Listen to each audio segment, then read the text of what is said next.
and then the American Academy of Pediatrics, raising their concerns that we could take back to the task force. And I want to thank you for all those early morning calls where many people, I don't know what time zone they were in, but they were early for me, so they may have been very early for them.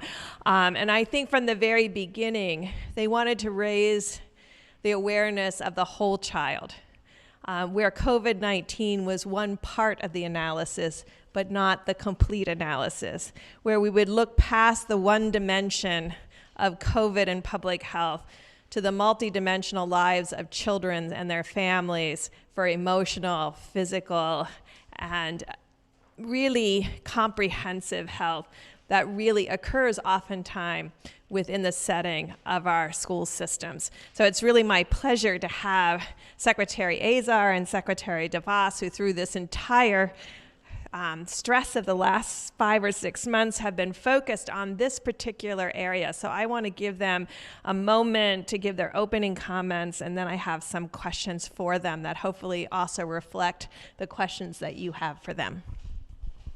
Secretary Azar. Great. Well, thank you very much, Ambassador Birx.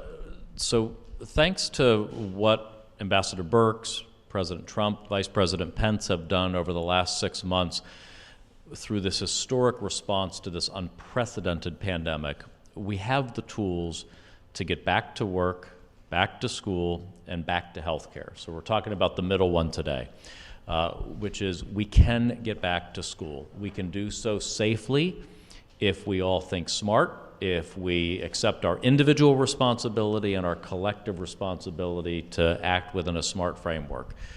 And the Second Lady actually talked about a couple of the things that we can do to be back at school safely. And I'll talk first K through 12, because we've put out CDC guidance that can be of assistance to our states and our local leaders in reopening.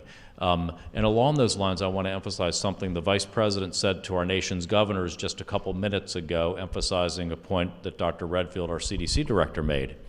Our CDC guidance is guidance.